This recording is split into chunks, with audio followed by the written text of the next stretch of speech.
فتح مکہ ایک ایسی فتح جس نے دنیا بدل دی۔ سوچئے، وہ شہر جس نے آپ کو ستایا ہو، جہاں آپ کے ساتھیوں کو ظلم کا نشانہ بنایا گیا ہو، جہاں سے آپ کو اپنا گھر چھوڑنے پر مجبور کیا گیا ہو، اور پھر ایک دن آپ اسی شہر میں ایک عظیم لشکر کے ساتھ فتح یافتہ ہو کر داخل ہوں، آپ کیا کریں گے؟ لیکن آج کی کہانی کسی عام انسان کی نہیں۔ یہ کہانی ہے رحمت للعالمین حضرات محمد صلی اللہ علیہ وسلم کی۔ سال تھا 8 ہجری۔ مکہ کی گلیاں خاموش تھی، لوگوں کے دلوں میں درد تھا۔ قریش کو خبر مل چکی تھی کہ مدینہ سے ایک عظیم لشکر مکہ کی طرف بڑھ رہا ہے، مگر اس کہانی کو سمجھنے کے لیے ہمیں تھوڑا پیچھے جانا ہوگا۔ کچھ سال پہلے مسلمانوں اور قریش کے درمیان صلح حدیبیہ کا معاہدہ ہوا تھا۔ اس معاہدے کے مطابق دونوں طرف امن قائم رہنا تھا، لیکن قریش کے ہمیں قبیلے نے معاہدہ توڑ دیا۔ جب یہ خبر مدینہ پہنچی تو رسول اللہ صلی اللہ علیہ وسلم نے فیصلہ کیا کہ اب مکہ کی طرف قدم بڑھایا جائے۔ مگر سب سے حیران کن بات یہ تھی کہ نبی صلی اللہ علیہ وسلم نے اس مشن کو پوری طرح مخفی رکھا۔ کسی کو اندازہ نہیں تھا کہ لشکر کس طرف جا رہا ہے۔ پھر وہ دن آیا، 10,000 سے زیادہ صحابہ کا لشکر مدینہ سے روانہ ہوا۔ عرب کی تاریخ میں اتنا بڑا لشکر پہلے کبھی نہیں دیکھا گیا تھا۔ رات کے اندھیرے میں جب لشکر مکہ کے قریب پہنچا، نبی صلی اللہ علیہ وسلم نے حکم دیا کہ ہر فوج اپنی الگ آگ جلائے۔ جب مکہ والوں نے پہاڑوں پر ہزاروں آگ جلتی دیکھیں تو ان کے ہوش اڑ گئے۔ انہیں سمجھ آ گیا کہ ایک بہت بڑا لشکر آ چکا ہے۔ اسی دوران قریش کے سردار ابو سفیان حالات جاننے نکلے۔ جب انہوں نے مسلمانوں کے لشکر کا نظارہ دیکھا تو وہ حیرت میں ڈوب گئے۔ ہر طرف ڈسپلن، ہر طرف اطاعت اور ہر طرف اللہ کے نام کی صدائیں۔ ابو سفیان کو رسول اللہ صلی اللہ علیہ وسلم کے پاس لایا گیا۔ نبی صلی اللہ علیہ وسلم نے ان کے ساتھ انتہائی نرمی اور حکمت کا معاملہ کیا، اور پھر ابو سفیان نے اسلام قبول کر لیا۔ اس وقت نبی صلی اللہ علیہ وسلم نے ایک ایسا اعلان کیا جو تاریخ میں ہمیشہ کے لیے لکھا گیا۔ آپ صلی اللہ علیہ وسلم نے فرمایا، جو ابو سفیان کے گھر میں داخل ہو جائے اس کے لیے امن ہے، جو اپنے گھر کا دروازہ بند کر لے اس کے لیے امن ہے، اور جو مسجد حرم میں پناہ لے اس کے لیے امن ہے۔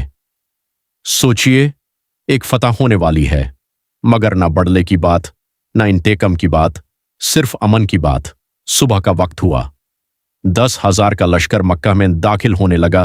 ہر طرف سناٹا تھا۔ مکہ والے اپنے گھروں اور چھتوں سے یہ منظر دیکھ رہے تھے، اور پھر وہ لمحہ آیا جس کا انتظار سالوں سے تھا۔ حضرات محمد صلی اللہ علیہ وسلم اپنی اونٹنی پر سوار مکہ میں داخل ہوئے، لیکن جس شان اور تکبر کی لوگوں کو امید تھی اس کا نام و نشان تک نہیں تھا۔ آپ صلی اللہ علیہ وسلم نے اپنا سر اتنا جھکا رکھا تھا کہ روایات میں آتا ہے کہ آپ کی داڑھی مبارک اونٹنی کے کاجوے کو چھو رہی تھی۔ یہ اللہ کے سامنے شکر اور انکساری کا اظہار تھا۔ مکہ فاتح ہو چکا تھا، لیکن اب سب کے ذہن میں ایک ہی سوال تھا، آج قریش کے ساتھ کیا ہوگا؟ یہ وہی لوگ تھے جنہوں نے مسلمانوں کو ستایا، یہ وہی لوگ تھے جنہوں نے رسول اللہ صلی اللہ علیہ وسلم کو قتل کرنے کی سازش کی، یہ وہی لوگ تھے جنہوں نے صحابہ کو گھروں سے نکالا۔ آج اگر بدلہ لیا جاتا تو کوئی حیرانی کی بات نہ ہوتی، لیکن پھر نبی صلی اللہ علیہ وسلم کعبہ کے قریب تشریف لائے۔ آپ صلی اللہ علیہ وسلم نے قریش سے پوچھا، آج تم کیا سمجھتے ہو کہ میں تمہارے ساتھ کیا کروں گا؟ قریش نے جواب دیا، آپ ایک بزرگ اور کرم کرنے والے بھائی ہیں اور ایک بزرگ بھائی کے بیٹے ہیں۔ سب کی سانسیں رکی ہوئی تھی۔ پھر نبی صلی اللہ علیہ وسلم نے وہ الفاظ فرمائے جو انسانی تاریخ کے عظیم ترین الفاظ میں سے ہیں۔ آپ صلی اللہ علیہ وسلم نے فرمایا، آج تم پر کوئی گرفت نہیں، جاؤ تم سب آزاد ہو۔ بس اتنا سننا تھا کہ لوگوں کی آنکھوں میں آنسو آ گئے۔ جن لوگوں کو موت کا ڈر تھا انہیں معافی مل گئی، جنہیں سزا کا خوف تھا انہیں امن مل گیا۔ یہ انتقام کی فتح نہیں تھی، یہ رحمت کی فتح تھی۔ اس کے بعد نبی صلی اللہ علیہ وسلم کعبہ کے اندر تشریف لے گئے۔ اس وقت کعبہ کے اندر اور اس کے گرد 307 بٹ موجود تھے۔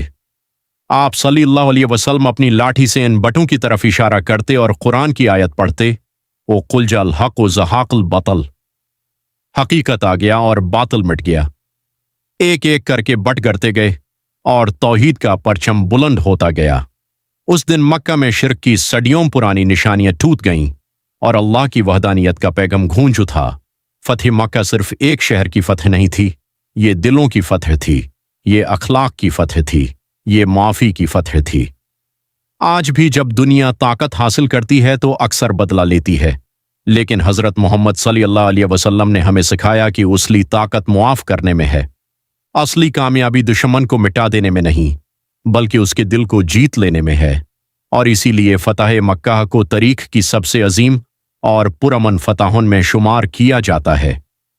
یہ تھی فتح مکہ کی کہانی، ایک ایسی فتح جس نے دنیا کو بتا دیا کہ اسلام تلوار سے نہیں، اخلاق، انصاف اور رحمت سے دلوں کو جیتتا ہے۔